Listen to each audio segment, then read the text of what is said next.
We are into the double-digit weeks of the NFL season, and many are declaring that Week 10 is the official week of the Slappy, with players like Jameson Williams and TreVeyon Henderson having breakout games. This is stat chasing. Oh, am I supposed to do an intro? Pat Fryer Helmo. This is why I'm hot. Anita Handjob. Fix your sight. Jamar Alpha Play Chase. Are you kidding me? Kadarius Toney? You can't handle the heat. It looks like we're finally this boys. You're right.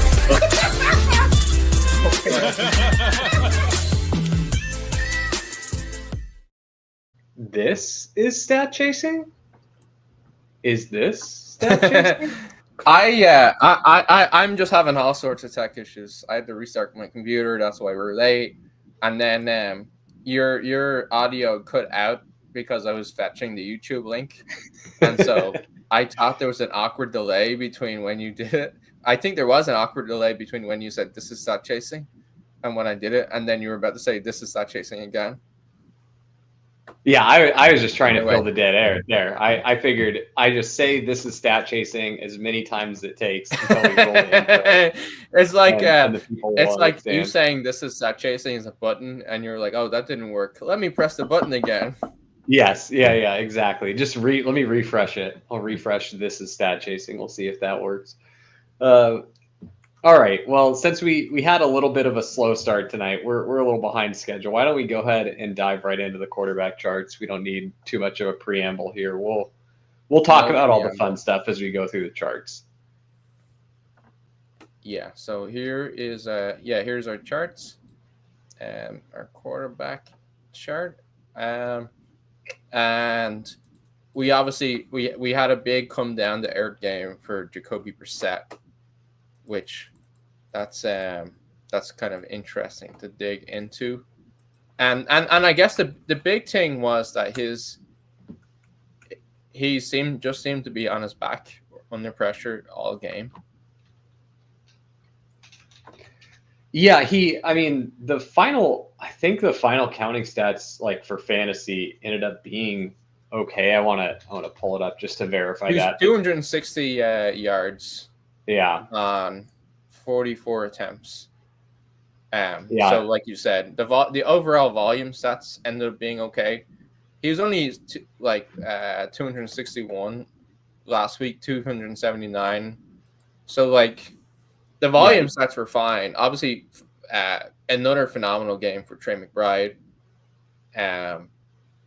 So it ended up working out just because they attempted so many passes.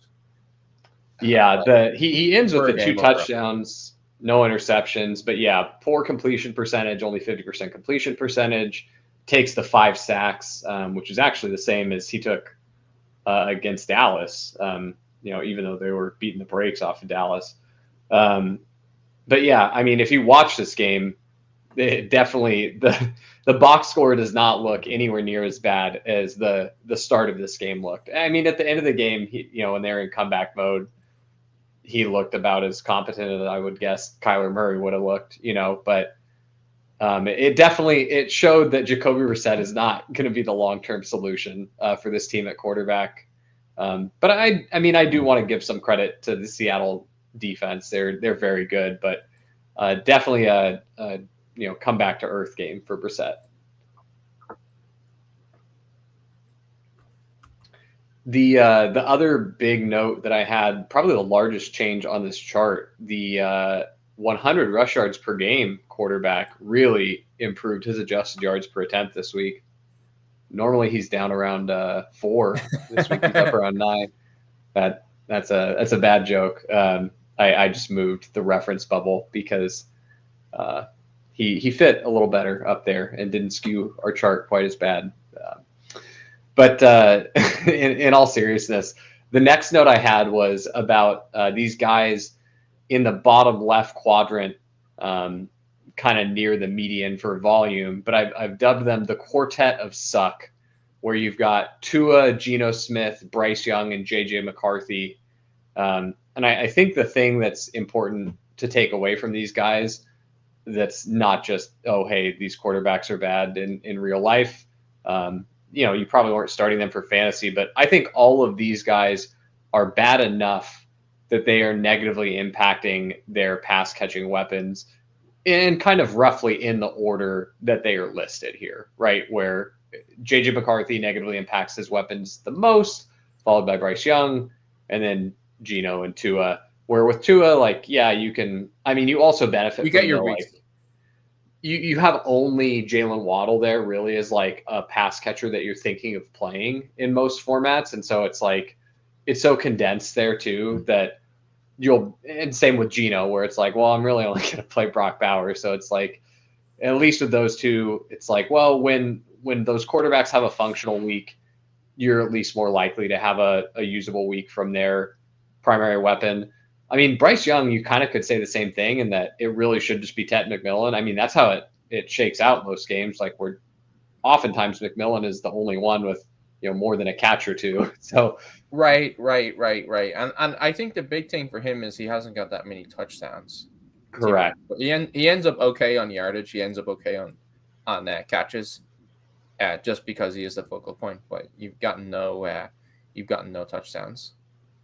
Yeah, I do really think like for purposes of something that's actionable, I think you can just go ahead and I did this for DFS this last week. I went in and took the entire Vikings passing game and just the projection source that I use, I went in there and docked all of their projections because it's just really hard to project players for as bad as they could be, like especially when they're off of a small sample. Like JJ McCarthy has thrown less passes in his NFL career than Joe Flacco's thrown in 2 games this season. Like we're dealing with really, really small samples. And so you can't just go in there and project JJ McCarthy to be complete and total cheeks off of that small of a sample. Like there's got to be some room for, volatility in there. We're like, well, we've basically seen nothing from this guy, so he could totally be better than we've seen. People have bad games. But I'm just when willing. Somebody's doing projections, they have to like when somebody and somebody's been kind of like historically bad, like they have to weight it towards like an average. They can't make the efficiency the worst you've ever seen. Like it's not a credible projection, but or at least that's how people think about projections. That's not a credible way to do it, but.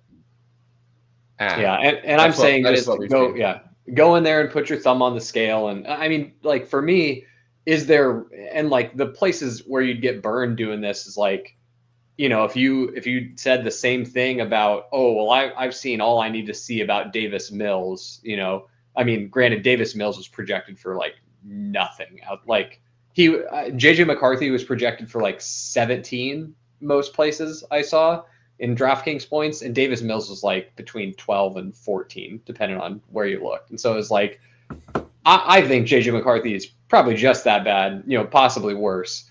And I didn't move him down that low, but I took a couple points off of his 17-point projection and said, I'm fine putting my thumb on the scale to that extent. That's how I think that this is actionable. And then I did the same with his pass catchers, where I think that's the more important part to me, where it's like, you're docking the efficiency on these guys. Like you're saying, Justin Jefferson, he's not projecting like you normally would project Justin Jefferson because he has JJ McCarthy in there. But like Drico said, it's really hard to go in there if you are doing the projections and be like, well, this guy's efficiency is normally, 2.2 yards per route run, but we're going to dock him down to 2.1 or 2. Like when maybe it's more correct to have it down around like 1.5, but that's just such a large deviation. And you need to have so much more confidence in that to like actually put that out and publish it as a projection, where I think, just for your own personal use, you can go in there and put the thumb on the scale to that extent. And that's what I would be doing with these guys, where, less so for Tua and Geno, just because it's so condensed to the one guy. But for Bryce Young and McCarthy, where they're kind of the worst of these 4. And then also like you do have other pass catching options there. I mean, you probably shouldn't for Bryce Young, but like they'll throw targets to other people. They won't condense on anyone other than like your only usable one is going to be T-Mac. But anyway, I felt like the quartet of suck was worth bringing up there. Did you have anything to add on that? No, I agree with what you're saying there. I think it's a little bit interesting that Shough.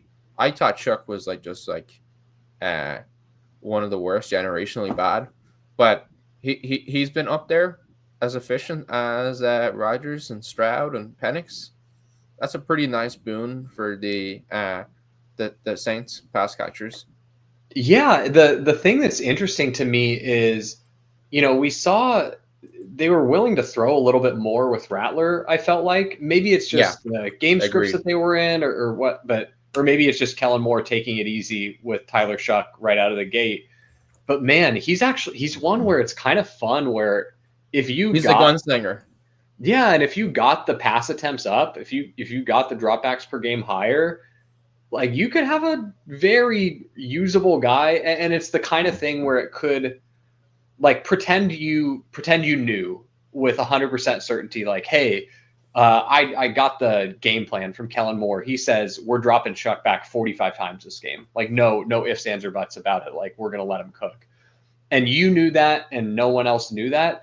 All of a sudden, like, and there's a big assumption you have to make here. Like, what if Shough maintains this adjusted yards per attempt that he's sitting at right now through his very small sample? I mean, shoot, then you have a guy who is going to be priced super, super low, where he should be priced, just very slightly lower than Dak Prescott, like, more than Michael Penix, like right around that range where it's like, okay, like this guy could actually be something for fantasy, or at least has access to the ceiling. So I think he's kind of interesting if you play it through I'm going to play it before I see it, and I'm just going to play this as a volume up spot for the Saints. I don't know how likely that is, but he's at least like where I was willing to go the other way with JJ McCarthy. I'm like, I watch this guy, he sucks, and I'm just willing to thumb on the scale the other way. At least with Shough, we have some reason for, like, optimism is even too strong a word, but just like some reason to be like, maybe this guy isn't the worst passer in the whole league. And then the only thing that you're really hoping for is like a little bit of variance in the volume that you get out of him. And, the play caller there has shown willingness to dial up that volume and like dial up that pass rate. And they play fast. So like, I think it's reasonable to think that's in the range of outcomes. And maybe we've been seeing some lower volume games. Yeah, and they played the Panthers this week, who didn't push them at all. So they like, there was a reason for them to not drop back that often this week. But then again, they got the brakes beaten off them on the other two games, and there was still a pretty contained drop back count. Honestly, my big takeaway from Shough and Rattler being like pretty serviceable is kind of like, what happens when Kellen Moore gets a real boy QB? Yeah. No, I think that's a good. Yeah. It's probably a little bit like when Sean Payton, he didn't quite get a real boy QB, but he was able to make Bo Nix like a pretty good fantasy QB. Whoever the Saints draft this year is probably going to be pretty good in fantasy at quarterback, in my opinion. Yeah, I think that's a great call. So you're buying low on Olave and Dynasty then? Oh, for sure. Yeah, for sure. And I guess it's vindication that you should have been buying low on Olave all off season. Yeah, and you're feeling pretty good. Obviously, Olave is coming off a nice week, so that's not contrarian or anything like that. But it is nice to see for the Saints. The last note I had on the quarterback chart here, I feel like your analysis you just gave on Shough is a pretty good answer to this, but I'll see if you got one more in the bag here. But we're over halfway through the season. On this chart, which QB's fantasy profile would you say is most misrepresented? If you've got a second one, ready to go, I'll let you start. But if you need a little time to let one cook, I've got mine. Yeah. You go ahead and start, and Yeah, I'll chime in afterwards. I feel like I'm taking the easy answer. I'm totally cheating with this one, but Joe Flacco is the easy answer for sure, because so much of his adjusted yards per attempt is getting dragged down from how bad he was with the Browns and how bad the Browns were. I mean, really, we're kind of seeing it. I don't know. It's like the opposite to what I just said, of like the Browns suck. They've dragged down the quarterback's adjusted yards per attempt. And if you want to get really woke with it, maybe the takeaway is Dillon Gabriel might not be as bad as he seems, because, man, Jerry Jeudy is exactly as bad as I've been saying he is for all these years, because that guy cannot catch a pass. I mean, if you told me that I'm going to die and I have to pick between Jerry Jeudy or Darnell Mooney or Kadarius Toney to catch a pass, I'm just saying, just put me out of my misery now, because none of those three are catching a ball thrown their way. It's not even worth, the fleeting moment of hope that my life will be saved by one of these chuckle fucks, because none of those guys can catch a pass, and Dillon Gabriel is definitely getting the short end of the stick there, having to watch his passes bounce off of Jerry Jeudy and all the other losers he's throwing to. Minus Harold Fannin. Harold Fannin is literally the only bright spot in the Browns passing game, and it's definitely going to be very, very evident down the stretch here. I think the Browns know it too. They're just like, God, we just really can't throw it to anyone and expect anything good to happen other than Fannin. So, all right, I stole the easy answer with Flacco, though. It's just because we've got the two teams mixed in there, but he should be much higher in his adjusted yards per attempt. Right, and so if you look at his average over the last 4 games, it's 8 adjusted yards per attempt. So he'd be up there right around better than Mahomes, better than Justin Herbert, just absolutely slanging it with the highest volume, in the league. Right, crazy stuff. Right alongside like a Baker Mayfield, and still the highest volume, because he's chucking it with the Bengals as well. I guess the only thing I'm assuming in your analysis that you're saying that Joe Burrow saying he's going to be back for Week 14, he's full of shit. He's not. I don't know, man. I mean, it's pretty surprising to me that they're even. I mean, they're saying they're opening the. Yeah, they're saying they're opening the 21-day window for him, right? So that. I mean, there's got to be some signal there. I mean, no, true. We've been talking about this, for this entire season of how either these NFL teams are just lying to us about everything. I think the more charitable interpretation is that they're humans just like us, and a lot of it is probably coming from a place of misguided optimism or being way overly optimistic for their guys. For example, the Travis Hunter injury that was definitely not season ending. He's maybe only going to miss, 3 more weeks after the first week. But even from the start, think about that. He has a non-contact knee injury in practice. Okay, so that's pretty bad. As far as things go, non-contact knee injury, that's bad. He hasn't had the exam yet. He doesn't get an MRI, hasn't had an official exam, already on IR. Okay, that also seems bad. We have no idea about the actual nature of the injury, other than it's happened and we are going to get an exam. Don't even bother waiting for the exam. This guy's going on IR. Okay, also seems bad. Immediately trade for Jacoby Myers at the deadline when you're barely a contender. You're you're a frisky, could be a wild card team. And you're we gotta put the chips in the middle for this receiver. Even don't worry though, our actual receiver, he'll be back in 3 games. It all just didn't really pass the smell test. So you could interpret it as the Jags are lying the whole time.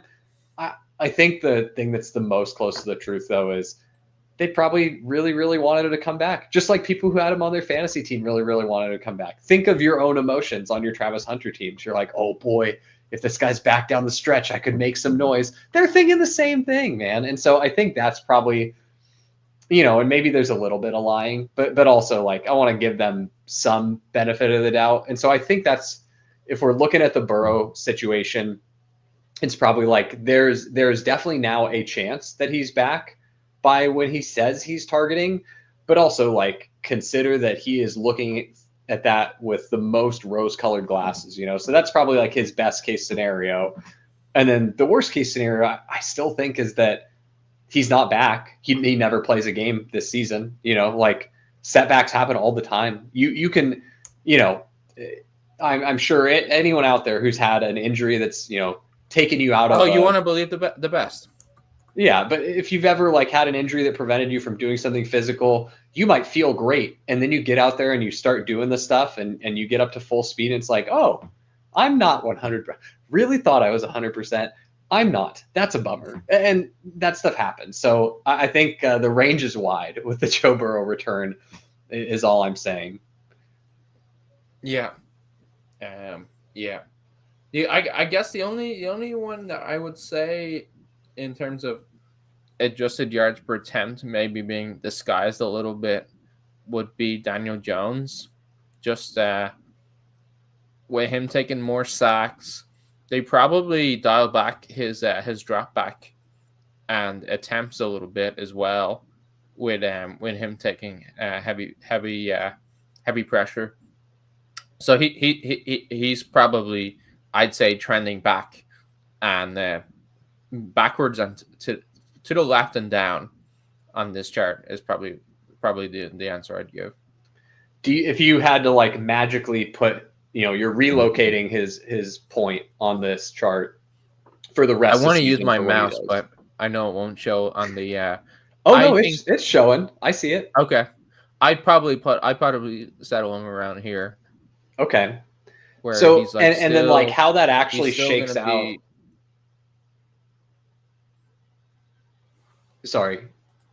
He's still going to be a 7 or above in adjusted yards per attempt, but he probably settles at like maybe 30 dropbacks a game, and of those, maybe 25 of them are actually attempts. So coming down. So you'd like going forward, you would rather start Caleb Williams over Daniel Jones in a season-long managed league. I think that makes sense. Yeah, I think that's pretty fair. Yeah. All right. I think that's everything from quarterback. Yeah, let's go to running backs here. And I need to zoom out. So the worst thing that happened to me when I was presenting, because that's what I'm doing on this show, is somebody asked me to point out something on a chart, and I did it with my finger on my computer that nobody else could see. And I still have nightmares about that. So, not doing it this time. That's good stuff. Well, the first note I had, and don't worry, you don't need to point this one out with your finger.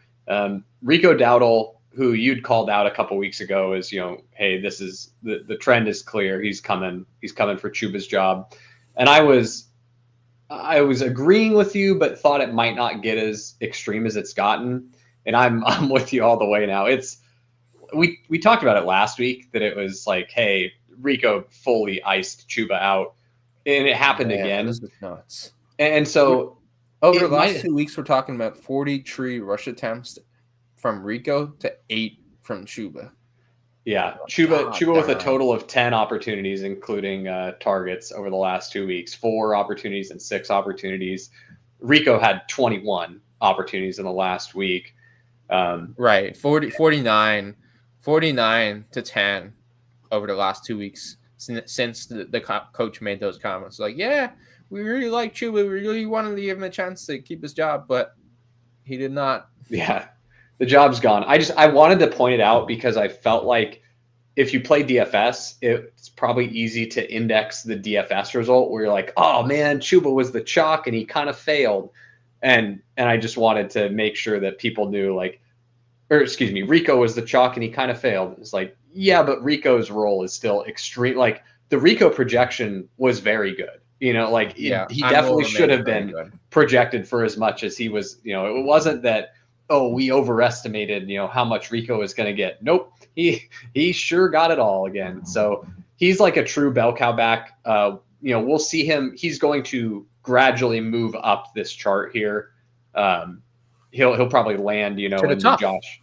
Yeah, he'll land like in the Josh Jacobs, Saquon Barkley kind of range there.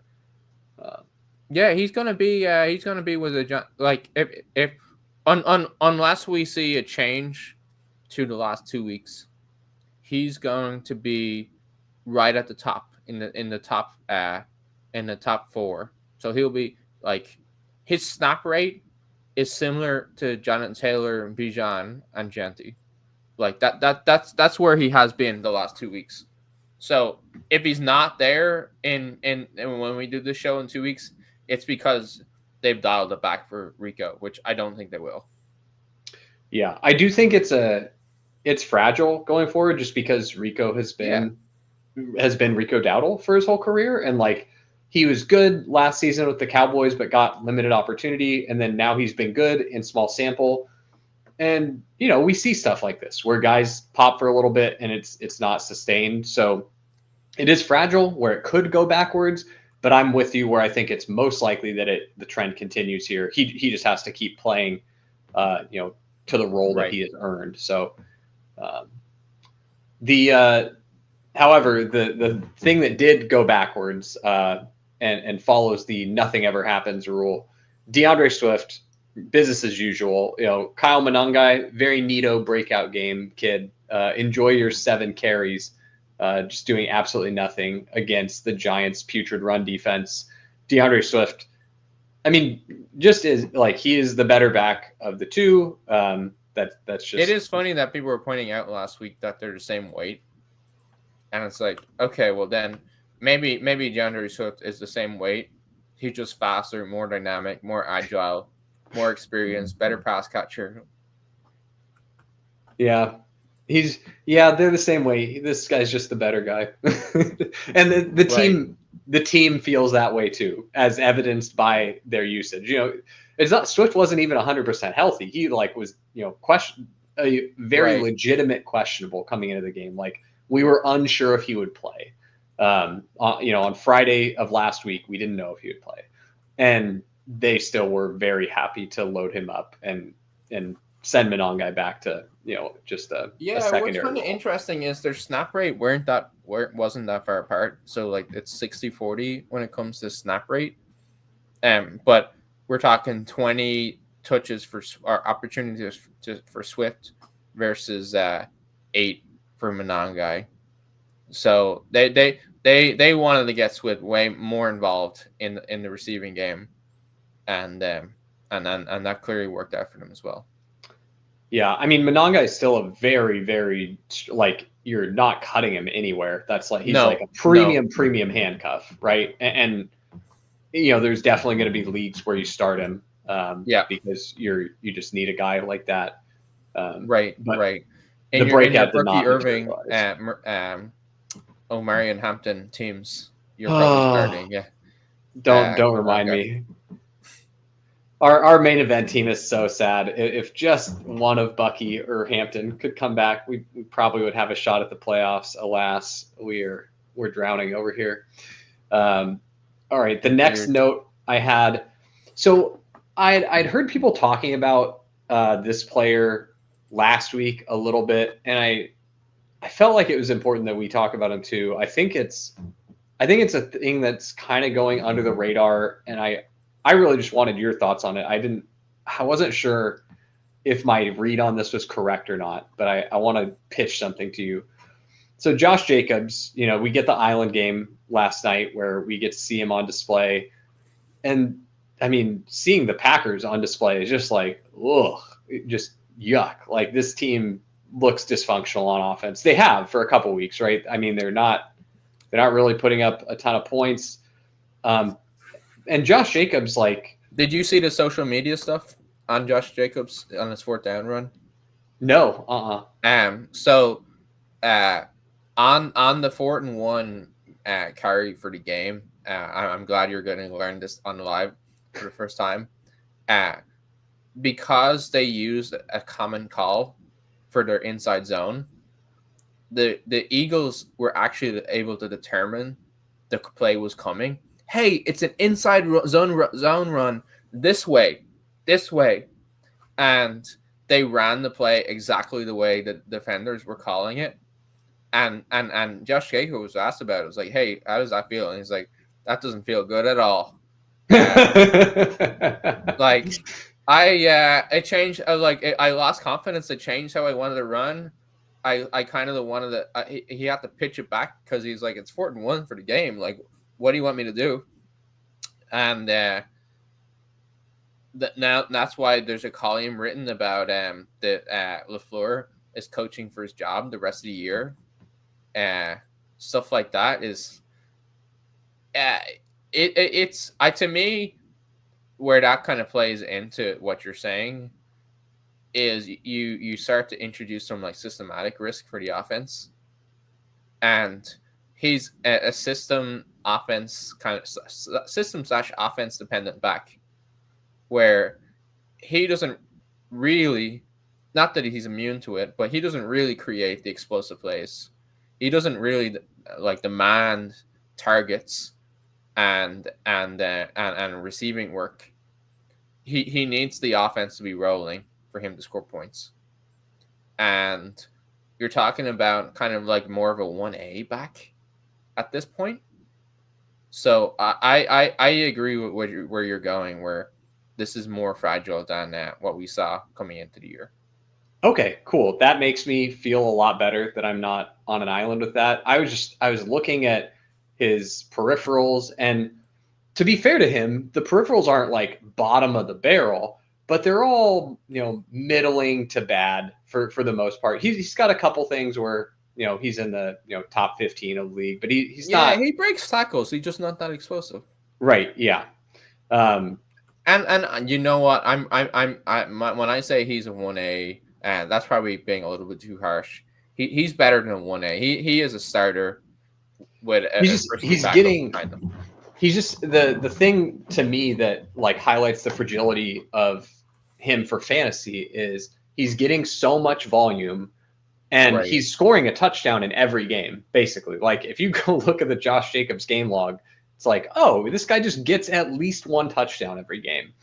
And it's really easy to see how that changes for the worse for him, where the Packers offense looks like it's looked, and Josh Jacobs just doesn't fall into the end zone. Like, what if instead they either score no touchdowns, or what if there's a different person who scores the touchdown rather than it being Josh Jacobs? And like, when you're scoring a singular touchdown or two touchdowns in the course of a game, like the Packers offense has been, it's kind of hard to get there. And a lot of, like, if you look at Jacobs' volume and say, well, a lot of that is coming from them still being in these games. Like, if you get them into, really negative game script where he's kind of scripted out and not able to get these, 18, 20 carry games, and where he's just able to like chug along and, accumulate 50, 60, 70 yards, it's like, yeah, I mean, the bottom can drop out here really quick, where all of a sudden you go from a guy who's putting up, very usable, like mid-teen scores every week to a guy who's not cracking double digits every week. And so that's just one where it feels like the bottom There's definitely some 6s and 7s in the card. Yeah, the bottom is ripe to drop out for Josh Jacobs. Not saying that it will, but it's very much dependent on how good the Packers are down the stretch. And I think we're starting to see cracks in the Packers. Yeah, I agreed. And I guess a lot of it depends on how they bounce back from a pretty tough primetime game. Yeah, you don't want to overreact to them like having shit in the bed against a great Eagles defense. But I want to overreact a little bit. It's more fun. But it's a big concern, and they have to. And there's like, it's not just a one game. They have some bad losses on their record. They lose to Carolina, they lose to the Browns. Like, this team is not. They're not the team that we thought they were after week one. I'll say that. Right. And they have the confusing stuff where it's like, hey, who does what in your offense? Like what like, why are you just mixing all these guys? It like with Sean Payton, it kind of like he kind of pigeonholes guys based on their skill set and like does that very well. Whereas this one, I'm a lot more kind of confused as to what's going on. All right, we saved the best running back note for last. You may want to go ahead and move to the backups chart to talk about this guy. And I think, this is the one where everybody wants to talk for most of the game about TreVeyon Henderson. Yeah, I think I'll just let you cook on this one, Rico. So I feel pretty well vindicated. I think the one thing that we kind of noted on the show was that, hey, this is a guy who's a home run hitter. Don't get too in deep on the success stats or the advanced stats on small sample size on a home run hitter who hasn't hit home runs yet. And I guess what do you know? The home run hitters hits the home runs. I try not to let kind of ball knowing stuff seep into my analysis too much, but I did actually watch a lot of his carries this year, and it looked to me like a guy who was following his blocks very closely because he was terrified that his coaches would get mad at him if he didn't. So it seems like I mean, my impression here is still, especially after week, an uber talented back who's got problems with his coaching staff. His coaches are causing him problems, but who has he had a true genie out of the bottle game, where like he took them to victory on against the Bucs in a big way.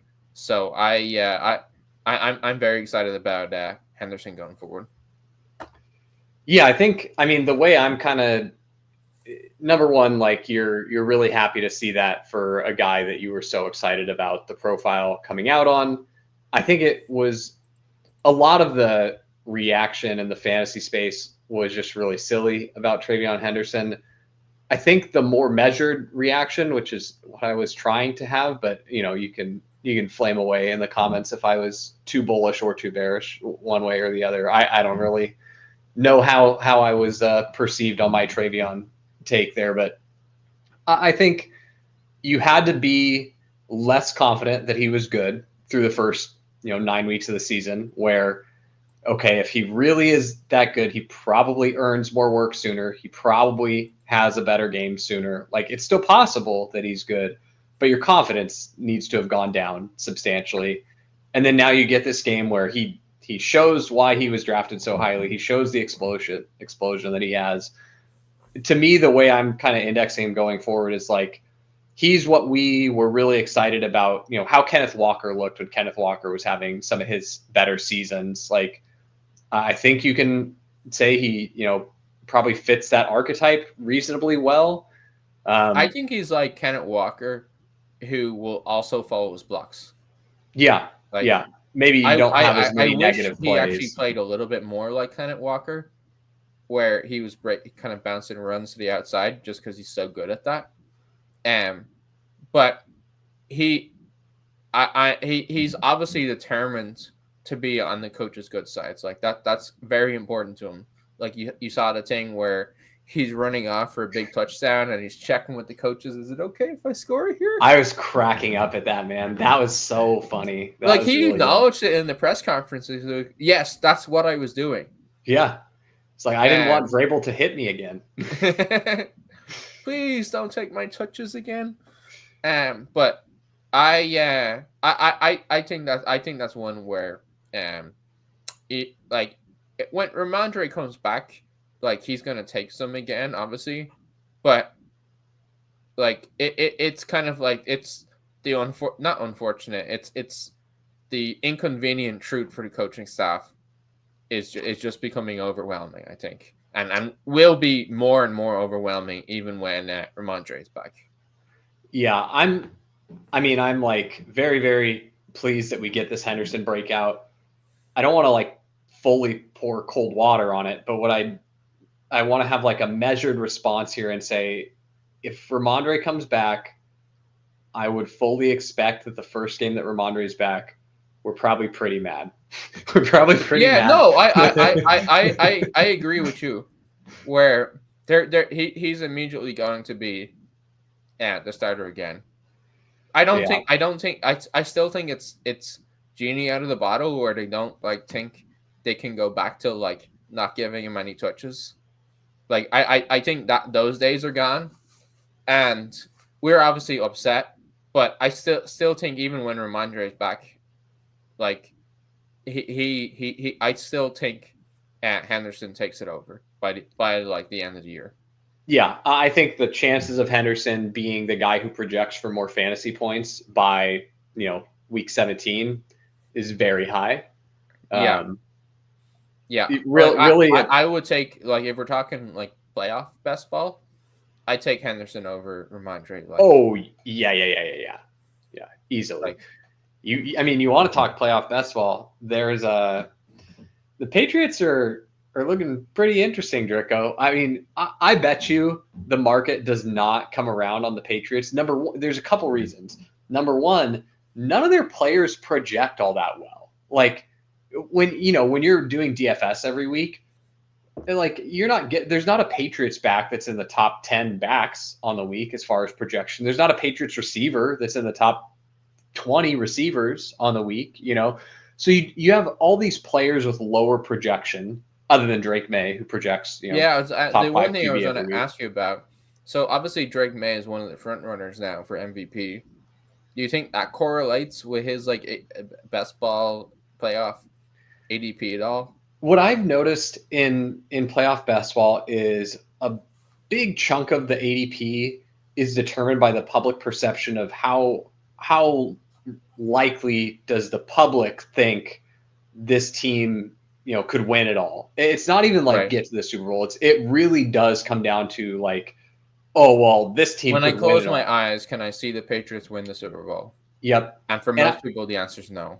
Yes, and I think that the market is just going to have a lot of trouble getting there for the Patriots when they'll have the Patriots have a strong probability of getting the bye.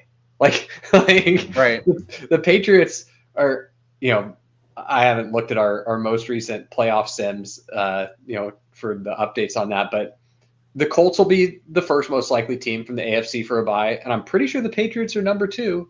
Right, and they just edged out a very good Tampa Bay Bucks team as well. Yeah, and you get a Bills loss, in division against the Dolphins. There's a lot of stuff. The arrow's pointing up for the Patriots, and so I think you probably the linchpin to playoff best ball Patriots drafting is, can I get Drake May at a cheap enough cost? And none of the other players will have basically any cost whatsoever. If you're the guy that takes Drake May in the lobby, all the other Patriots are yours. And I'm not saying go in there and slam Patriots every single draft. That's not what I'm saying. But I do think they give you a really interesting avenue to be able to play stuff pretty aggressively. I actually don't want to get into it too much because I think it's a pretty massive edge. I kind of want to protect exactly how to capitalize on that edge the most for people that will be paying for that content that we're going to provide.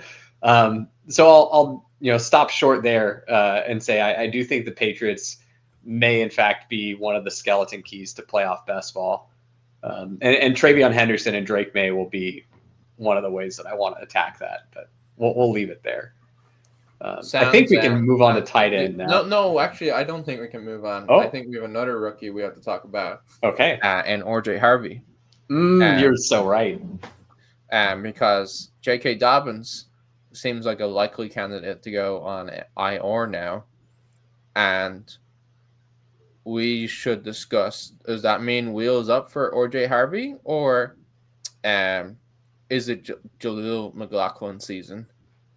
Get ready to add Audric Estime. The Broncos are going to call up Audric Estime, and RJ Harvey and Tyler Batty or Bidet will be fighting for scraps.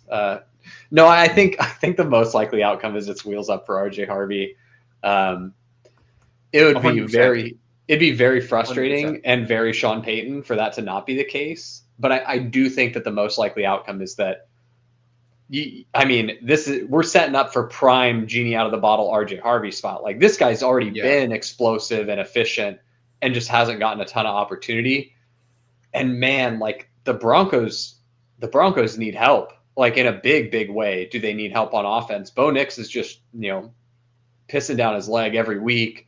The receivers, like they're in trouble with pass catchers too, because it's like, well, Sutton's not good enough to out-earn Troy Franklin as far as targets, and Troy Franklin's not good enough to actually catch the targets he's getting. He's air yards champion, in points per air yards. Troy Franklin's like a first-round pick, but this guy can't convert half of them to fantasy points. And, I definitely think part of that's Troy Franklin as I'm watching balls doink off of his chest. Did you see the one that doinked off his chest on Thursday night? It was I didn't see that one. No. Okay. So, you know that if it could possibly be Bo Nix's fault, I would tell you that it was probably Bo Nix. It can't be his fault if it hit the receiver in the chest, though. It was not. It was not only did it hit him in the chest, he's running, his chest is facing the sideline, right? He's breaking out. He's running to the sideline. The ball is so well placed. It hits him in the chest as he's running to the sideline. Bends around his body, like one of those bullets in the Matrix films. Like it bends around. It was just like it was a perfectly placed, perfectly timed ball. All credit to Bo Nix. And Troy Franklin is running with his arms outstretched like this. It goes right in between his arms. Oh, I did see that one actually. Yeah, that brutal stuff, man. That was bad. That's like oh god. So you have all these problems where you don't have anyone that is really. I mean, they need a spark. The offense needs a spark. They need someone, right? And so RJ Harvey's like walking it. You're in a talent vacuum. You're here. The offense needs somebody to do something. And he could be the ignition to the rocket fuel here. I think it's a pretty fun time to be drafting TreVeyon Henderson, RJ Harvey at the 5-6 turn. So all your 12th place teams that have that combo of TreVeyon Henderson and RJ Harvey, they might be destined for 8th, baby. Yeah. So the other thing about those other players that you mentioned, I'm gonna focus on Tyler Biddie. But if you look at since week 6, so week 6 and on, that's 5 games. You have 76 rush attempts for JK Dobbins. You have 19 for RJ Harvey. You have just 1 in 3 games for Biddie, and then McLaughlin only 1 rush attempts as well. So like if they wanted to get more carries for Biddie, I think they would have done it. Like they're obviously perfectly willing to give him the long down the distance stuff. I don't think the Broncos have much interest in establishing Tyler Biddie or McLaughlin for that matter. So like I do think Harvey is getting like a prime work share in the next couple of games. Yeah, we can only hope. I do feel bad for poor JK Dobbins too. The guy like can't stay healthy, then he gets hip drop tackled. I don't know if you saw he tweeted, "Ban the motherfucking hip drop tackle." Like, yes, go off, King. Like, if there's anyone that deserves to have righteous anger about something about getting injured, it's JK Dobbins. Like that dude deserves so much better than the run out that he got for his professional career. Like, God, what could have been for JK Dobbins? I mean, think of like to even still be in the league after all the, multiple ACLs, like multiple knee injuries.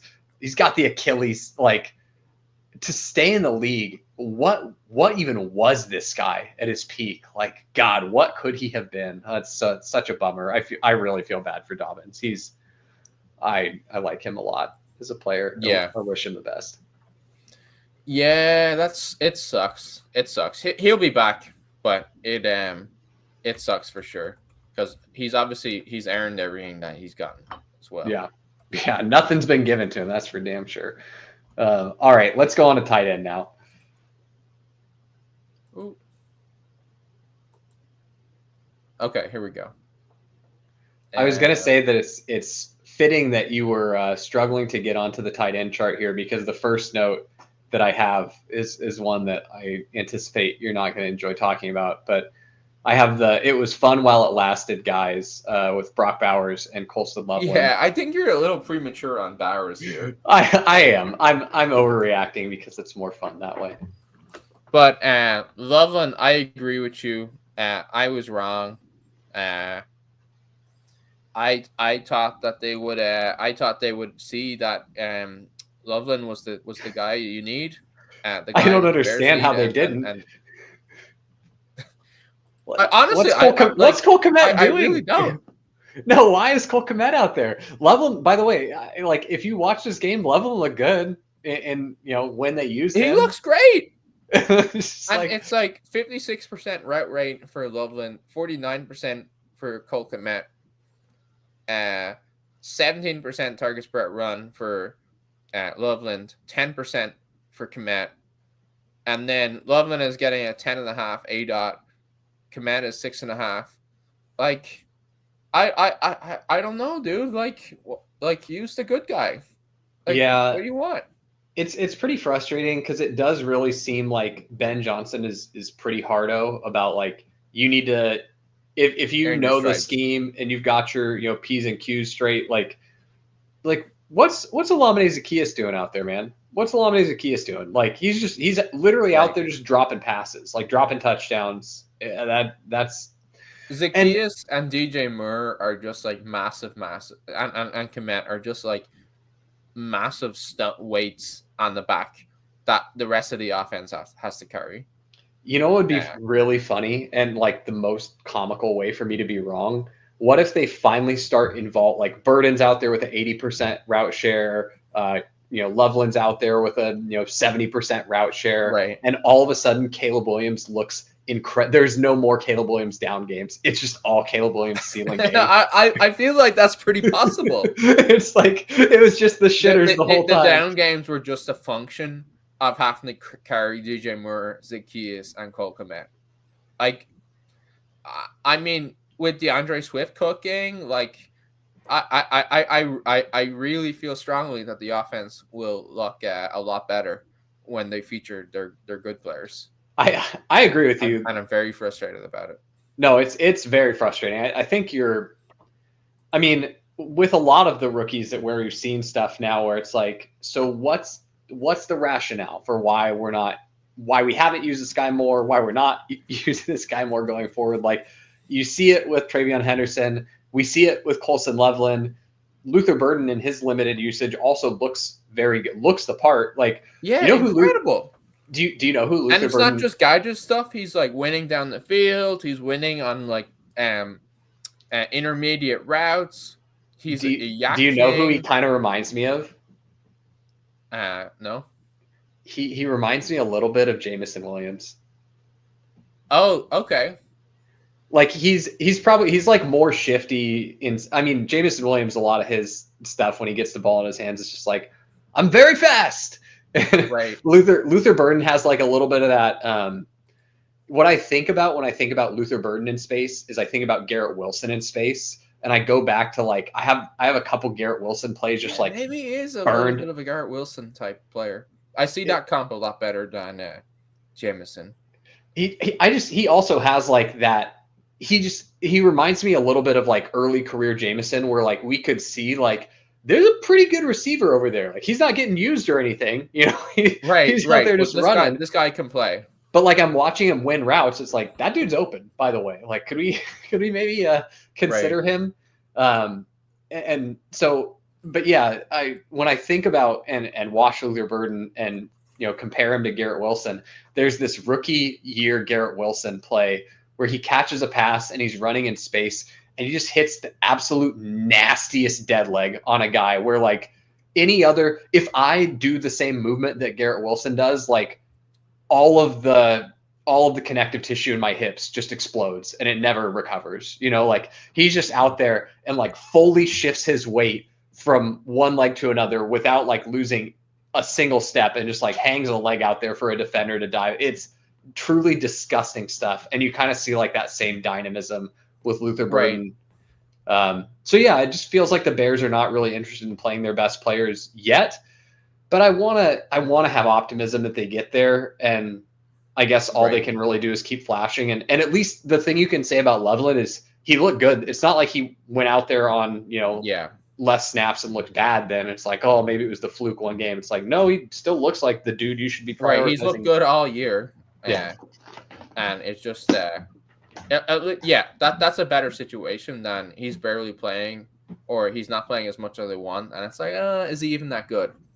At least we feel good that he is good. I think we're speaking of players that are good and potentially not good. I think that's a good segue to your next note.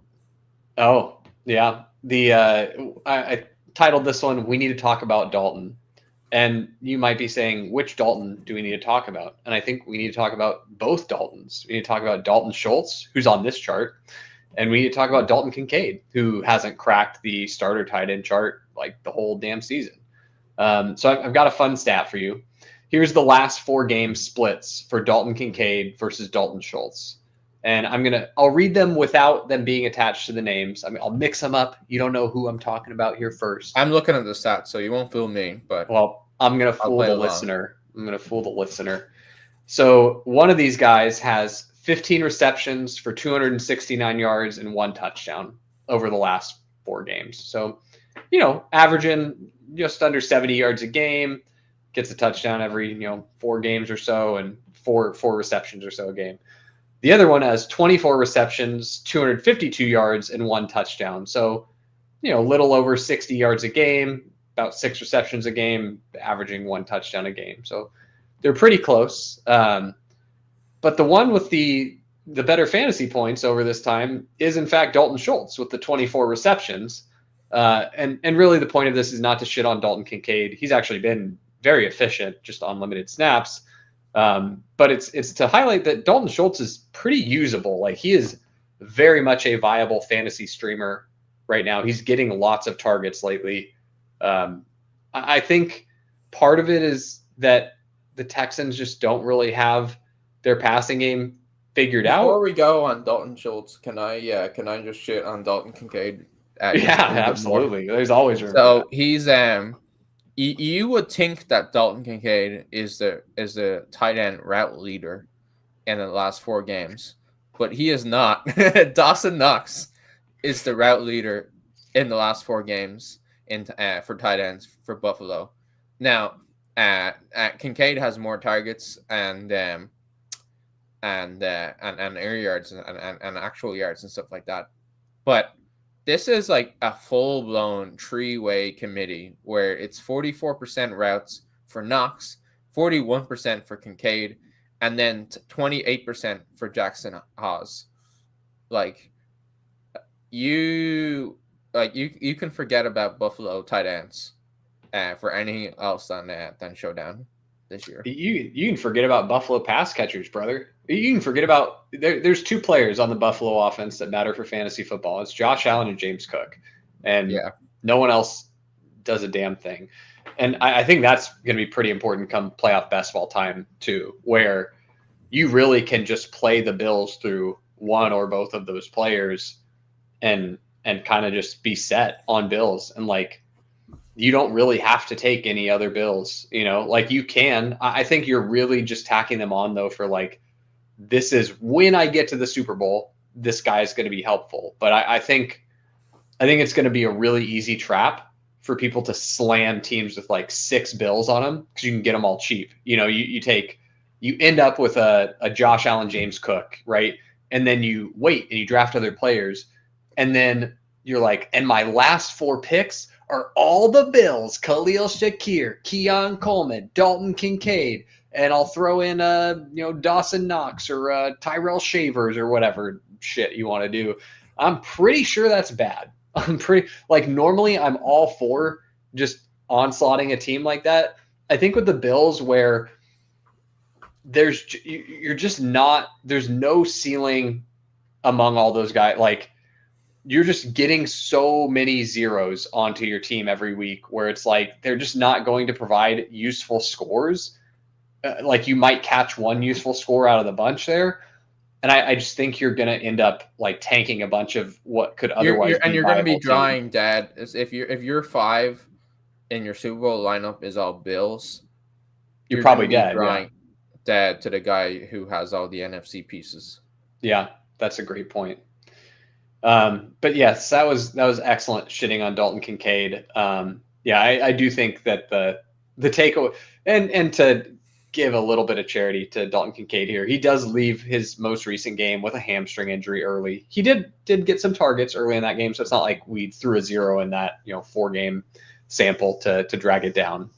But Dalton Schultz is definitely the thing that I wanted to highlight there. That he's So he's in the last 4 games. He's a 77% route rate, 22% targets per run, 6.8 ADOT for 217 air yards and 32 targets. So pretty serviceable. And he's had a little bit of luck on the run out with all the injuries to the other tight ends. I don't necessarily know if that's impacted his snap rate too much, but it's probably helped him a little bit on the targets in that. And it's like, oh, well, shit, I guess if we want to draw up a tight end target here, it's got to be Schultz. Yeah, that makes sense. All right, the last tight end note I had, Juwan Johnson, pretty big benefactor here from the Shaheed trade. It looks like he is going to be the one that really benefits the most from all those vacated targets. The Tyler Shough shower narrative, coming into full effect. I think it's pretty short and sweet here. Juwan Johnson definitely back on the menu as a very viable fantasy tight end. Yeah. I honestly don't think that I think he's kind of the same as he was a little bit. His targets per run is right around 20, and that's where it's been this year. He had the great game, because Shough had this good game, but I think these outcomes are very much in play, have been in play for him, are in play. So I agree with you. He's on the menu. I think that I think he's kind of just as on the menu as he has been this year. Okay. Yeah, I think it's a little bit of a boost for him, but that's fair to it probably helps the floor. Before in week, I think it was week 9 where Shaheed led the team in targets on like a good attempt week for the Saints, and so you take those outcomes out of the games. Like I don't necessarily know if the ceiling goes up much, but the floor where you only get a handful of targets, I think that you won't see games like that. That's fair. All right, let's move on to the wide receiver charts here.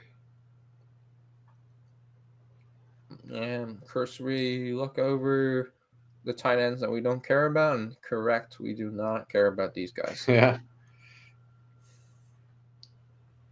I didn't have a ton of notes. These are starters. So we have I guess pretty frustrating usage for AJ Brown. That's your first kind of note, where he's just not getting the targets that you want. No, and whenever they've been on primetime, it's always been like, hey, he's open. Like, why aren't you thrown to AJ Brown?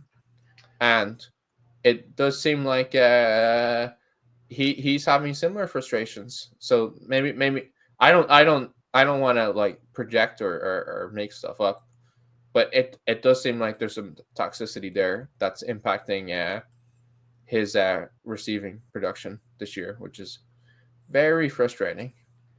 I cannot wait for the New England Patriots to trade for AJ Brown in the offseason. Yeah, they should. So he's had 2 big games. He had the big game in week 6, and then he had the big game in week 3, but then just very quiet otherwise. I don't know. I don't know what to do with that. I mean, it's been happening long enough now that I think we've got to take it as like this is the new The normal trend is for there. him. Yeah, like he's approaching this wind sprinter, quadrant here down here with guys like Jerry Jeudy and Jacoby Myers, DJ Moore, JMO. Like, yeah, doesn't seem great. I have notes on all wind sprinters. I mean, I just feel like a lot didn't change for other guys on the chart, but we did have some changes here. Although this one isn't a change, I can be pretty quick with this. Darnell Mooney stinks. You set his projection to 0 every week. You're playing DFS and Darnell Mooney's in your player pool. He's got a projection. You just take that shit straight to 0. I've watched this guy enough now since he's been back. If it's a showdown slate. If it's a showdown slate, what incredible edge, because he will be so played in like normally Darnell Mooney's going to be like a couple percent owned, most weeks in a main slate. But shit, you get Darnell Mooney on a showdown, you take that sucker to 0, and that's a print money button, baby. You're going to 20, 30, 40% of the field's going to be playing Darnell Mooney. Maybe you don't take him at 0 on showdown, but I mean, damn, man, like he legitimately is having Jerry Jeudy level problems catching the ball. Like he is dropping everything. Like he did have one pass where it was like, okay, that was a hard, like, how are you going to catch that? That's pretty tough. If he catches it, it's spectacular. But he also made it look way more difficult than it actually was. Like the ball's like a little high and in front of him, but he like, rather than just continuing to run and like getting both of his hands up, he like leaps, right? Like, and it wasn't really a leap. It was like I've got a weighted vest on and I'm trying my hardest to get off the ground. Like he maybe got like 6 inches off the ground. Like it made the pass look impossible to catch. But I think there's a lot of receivers where they're in that exact same spot and they make a very acrobatic effort and it looks like, oh, wow, that would have been a really hard catch. But, at least there was a chance. Yeah. Darnell Mooney was like never a chance. And caught just one of them. Right, that's bad. wild. It's bad stuff.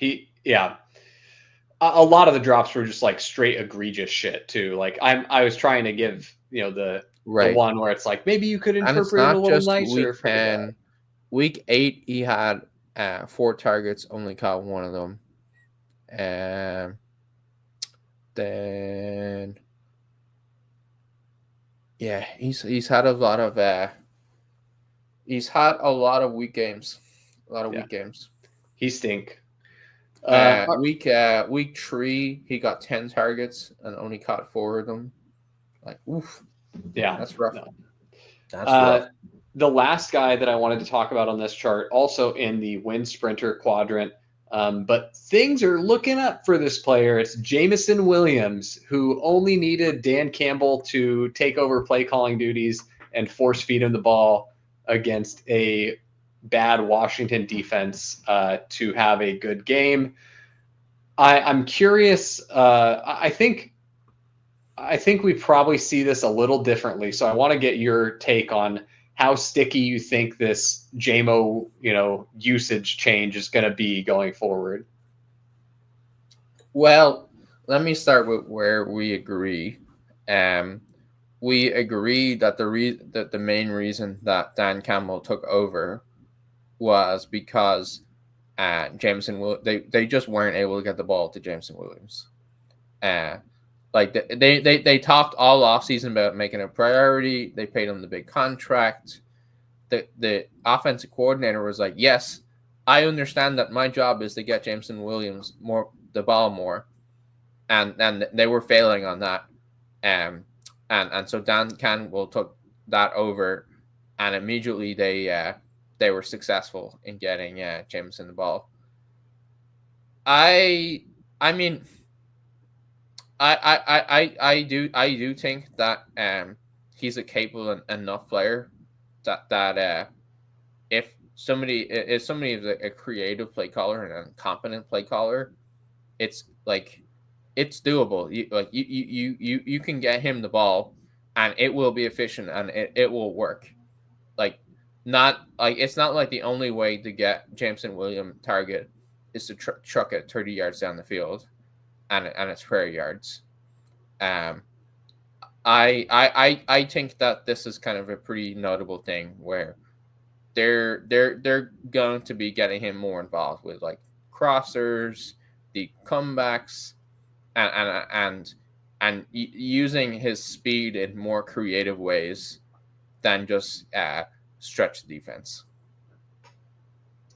Yeah, I actually agree with you. I think we probably agree more than when we're typing in our rankings chat and we've got the JMO Bulls versus the JMO Bears. There's quite a dichotomy there, but I think we're actually a lot closer on this. I think it's meaningful for his usage that Dan Campbell is able to call plays in a way that gets him the ball outside of just these scheme touches. It's things where he's running more diverse routes where it's actually going to be stuff that's useful to the offense to throw him the ball.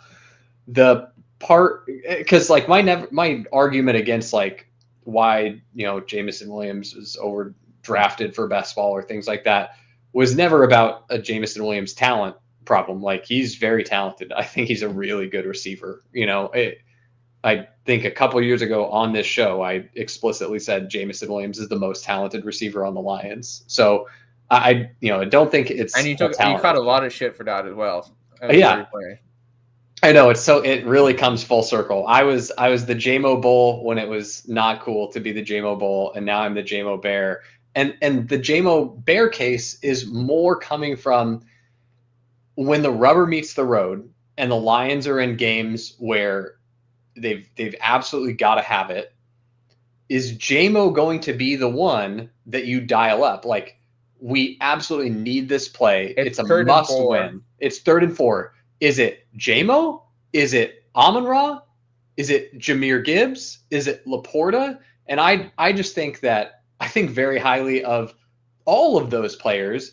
And so I just think that it's very easy to be the odd man out. And when you get a price as expensive as Jameson Williams has had, and you're setting this level of production that you need from this guy, it becomes really, really difficult to achieve that in the face of all the competition that you have. And even if he's, on par with Amon-Ra, like, even still, like, you have so many other guys that are fighting and vying for these targets where even if he gets to a place where he's more usable in fantasy, like, your ceiling is going to be a little bit more muted because, again, you have other guys that are very, very good competing with you for opportunity in this offense. So I think going forward, you probably see a meaningful shift for him in the way of, like, maybe not even in the way of targets, but like his ability to convert the targets that he's getting into catches, because a lot of the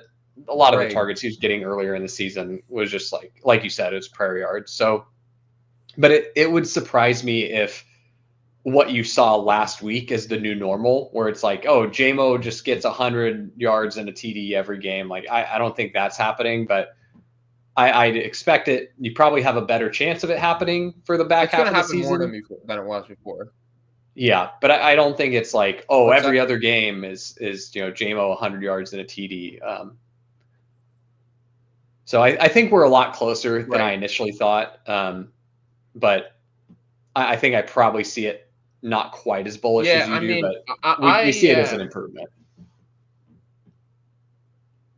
I did project a very crude projection for him where I said I think he's going to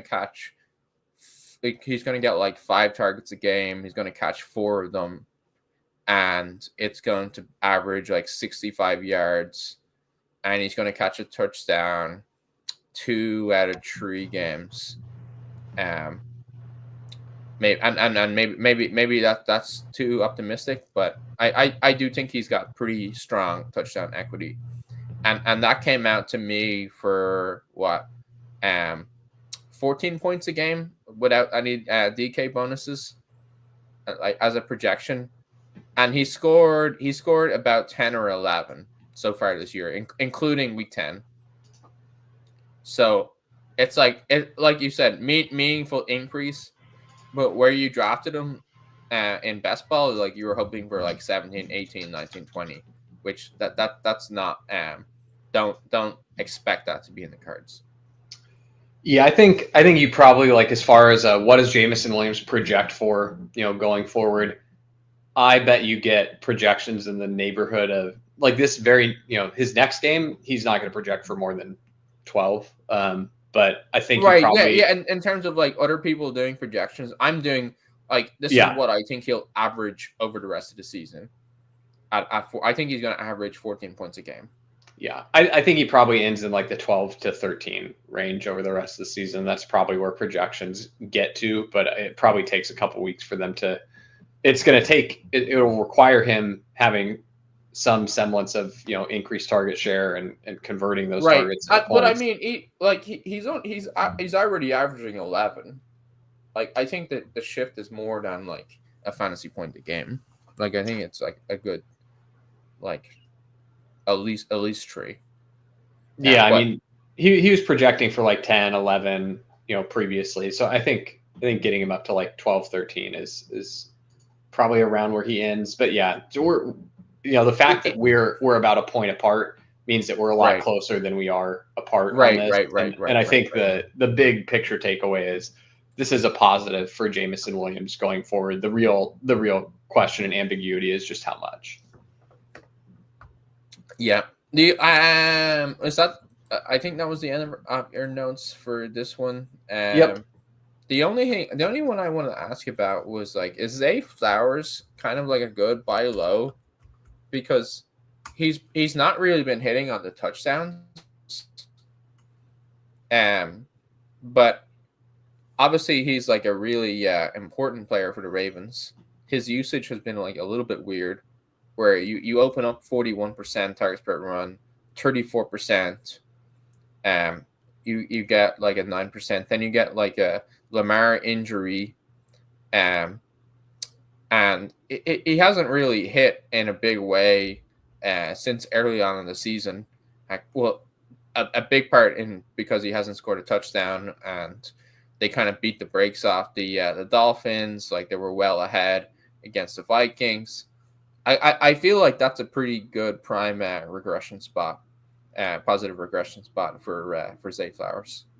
You don't have to tell me twice. I'm always happy to be betting on Zay Flowers and betting on Lamar. So I'm into it.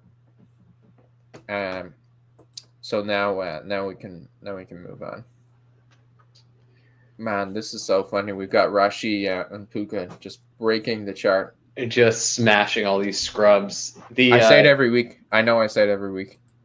But so your first note was about Troy Franklin just taking over. He's giving Courtland Sutton the I am the captain now.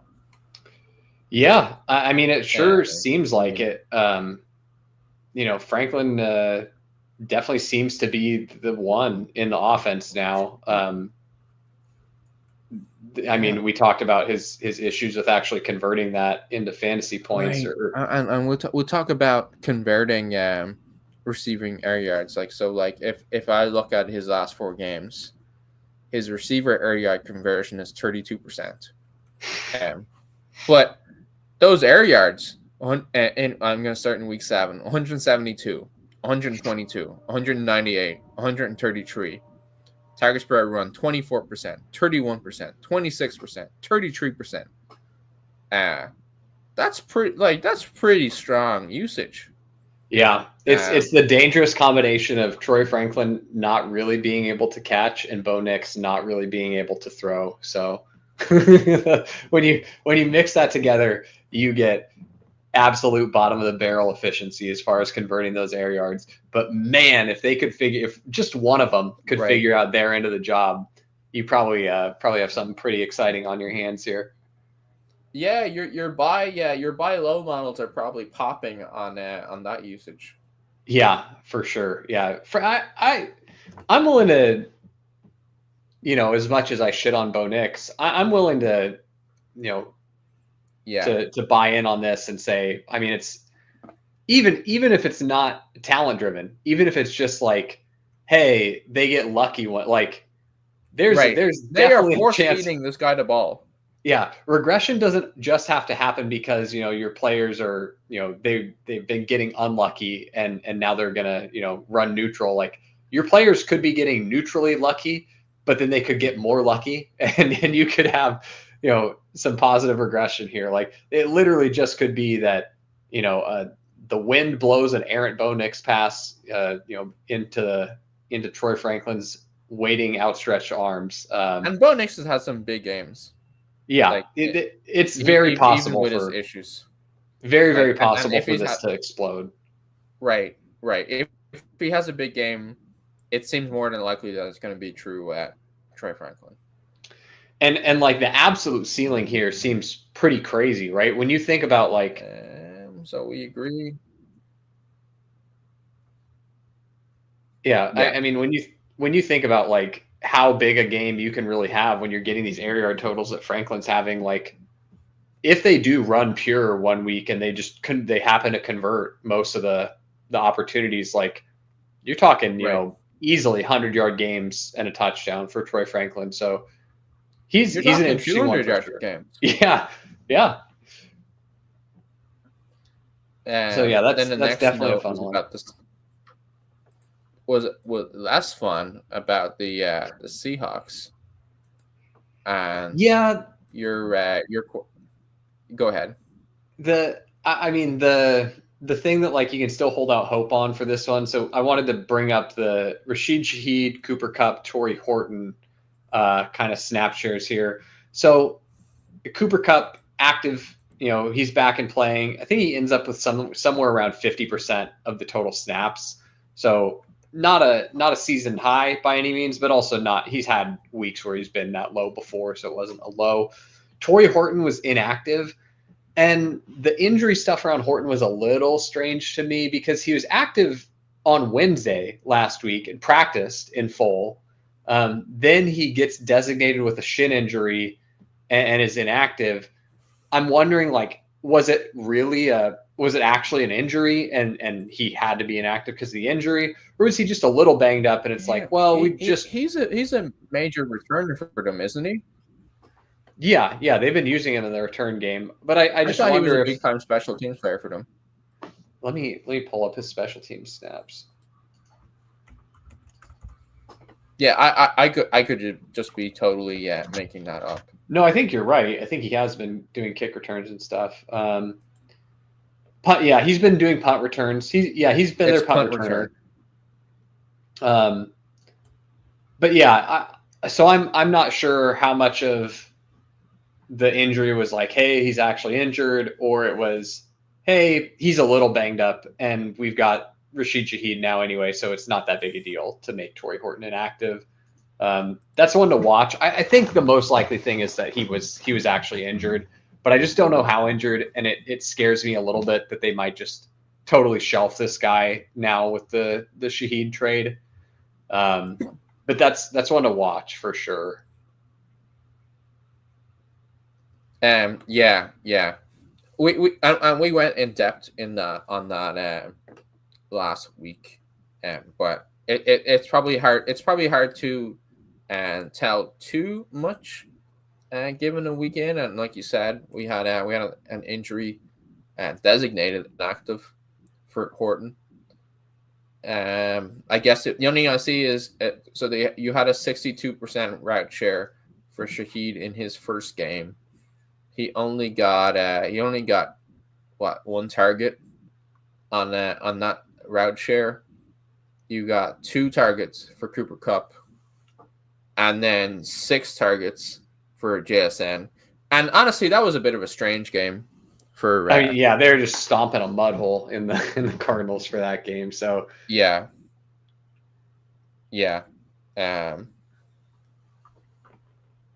Anybody else you wanted to talk about here? I think the last few guys are all on the final chart here. Yeah. The final chart I think is pretty interesting this week, at least to me. Oh man, what a beautiful chart. Yeah. We'll start with the one that's easy to see. We've got a demotion, Rico. Demotion in week 10. Keenan Allen down to the 40 to 70% routes run. chart. Not a great look for him. He's just seeing his usage plummet week over week. You get the Gadsden injury. It's I believe it's a quad bruise, so he's day to day. But again, we talked about this last week. It's not just Gadsden. Trey Harris is eating into the work too. So I think he had we're a just 60% route share, which is the highest it's been since week 7. So since week 7 was 75%. Then you get 50%, 54%, 60%. It like that coming off the back where he was consistently in the high 70s. Like we've been talking about this the last couple of weeks, but very pronounced, clear decline in routes for Keenan Allen. He also doesn't get much in the way of targets this game. I think he only gets 2, and the second targets. He gets 4. I apologize. And one of them was just like was a Make-A-Wish target. It was a Make-A-Wish to get him over the franchise receptions record. Yeah, I was gonna say that. I don't know if you saw. So he gets that target right. They do there's the whole shindig. They announce it. Hey, you passed Antonio Gates. He goes to the sideline. Everyone's dapping him up. He takes the helmet off, and he's like just on the sideline. The game's in hand, by the way. They're just like killing clock at this point. But someone has to come and get him on the sideline. They're like, dude, we need you out there. You're supposed to be in there this play. And I was like, why are you even making the game's over? You're just trying to kill clock at this point. But he like has to scramble and find his helmet. He runs out there just to run. I was confused why they're even getting him out there. It's like, you're just run blocking at this point. Why does Keenan get the young guys involved?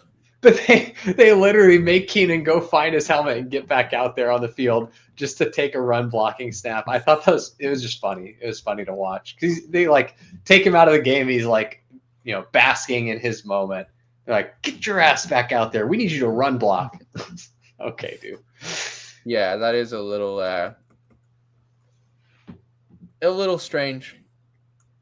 The other guy I wanted to talk about was in terms of real or fake breakouts. We got a 7 target game for Jayden Higgins, and that's 100 air yards. It was just a 53% route rate, heavily targeted, so 27% targets per run, heavily targeted.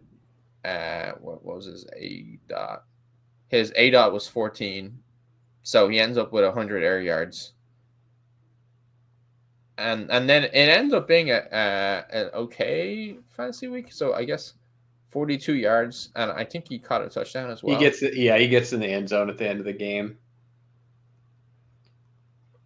Yeah, I guess that's it. That's encouraging increase in usage, but he's still like I guess he's number 3 behind Hutchinson. So he's ahead of Christian Kirk. But still, I guess still more of a on the watch list rookie than anything else. Yeah, it's frustrating, man. You would think that they'd just yoink Hutchinson and Kirk and let these 2 rookies cook because the rookies have looked good. Higgins, I'm like, jury's out for me on Higgins. I don't know if I've seen enough to be like, oh yeah, he's really good. Like he looks serviceable when I see him, but I'm not. I think Noel looks better, to be honest. Maybe I have a bias for Jalen Noel, but that's my read on it. But the Texans just seem to not really care who is good or who is bad. They just have this preconceived notion of like, these are the guys that we use. We use Xavier Hutchinson. We use Christian Kirk. There's another team that when they actually get their good players and involved more, the offense is going to be a lot better. Yeah. When you have the offenses at Nico Collins, it's Jalen Noel, it's Jayden Higgins. They'll still have their offensive line issues, but it's going to be a lot better. Man, drafting Texans pass catchers is going to be really frustrating next year because you're probably going to get Tank Dell back, right? And then it's just going to be so ambiguous. Yeah, that's frustrating. It'll be so ambiguous. How much does Tank Dell have left to give? That's like a true could never play again injury as well. No, yeah, it was a brutal injury. Yeah. So, and also you have no confidence in the Texans. Like, even if you were very confident in your ability to evaluate the talent of the players, you have no confidence in the Texans' ability to give the snaps to the most talented players. So, right. Really I would very strongly project a big uptick in usage for their sophomores next year. The two guys we're talking about. It would just be a question of like, can they figure out their protection issues, their O-line? Like, are we going to get another year where the offense just isn't functional again? Yeah. One other guy that I think you wanted to talk about, Tez Johnson, also, thank you. Has a decent game, against the Patriots in a wide receiver room that definitely needs someone to step up while they wait for Chris Godwin to get back. What do you think about him going forward? Is this something where is it going to be sticky? I think a big chunk of it. The usage is sticky. Yeah, it depends. I guess depends on injury. Godwin comes back. Tez Johnson goes out. But since I'm starting in week 6 here, and so he's had 84% routes, 74%, 96%, 87% routes. And like his targets per run isn't amazing. If I do an average on those weeks, it's 17%, which is not amazing, but is pretty usable. And then his average depth of his ADOT tends to be pretty high. His yardage is like in the 40s to 50s, and you kind of need a touchdown to get there on that yardage. But I don't know. I think that's kind of interesting. It's probably not the best DFS play. It's probably like a very cheap min salary play. It's probably somebody who you start in your home league if you've been devastated by injuries. You kind of hold your nose, and you're talking like Tez Johnson or Parker Washington kind of stuff. That's kind of how but I just saw that he had a decent fantasy week, and he's playing a lot for them, so I felt worth calling out. Yeah, I think that's a good shout out. I think your path to like your true upside case for Tez Johnson, even with Godwin back, is that he displaces, the 3 receivers that are out on the field are Igbuka, Godwin, and Tez Johnson, and he displaces Sterling Shepard. Right. Which I definitely could see, where you get Godwin in the slot and Igbuka and Tez working outside. I think that's your ceiling outcome where he ends up, sticking around as the wide receiver 3 for the Bucs, which I think definitely possible. He's played well, so. Yeah, and he's crushing Sterling Shepard in routes as well. Like, they're playing Tez more than Sterling Shepard. So yeah, Shepard very well could be the odd man out if and when that happens. And I guess Tez, he has a pretty nice ADOT, so you could definitely get a game where some of those prayer yards hits, and you got big yardage totals and a touchdown or 2. I think that's everyone. Yeah. Thanks for joining us once again, everyone. We'll see you here next Tuesday. See you next Tuesday.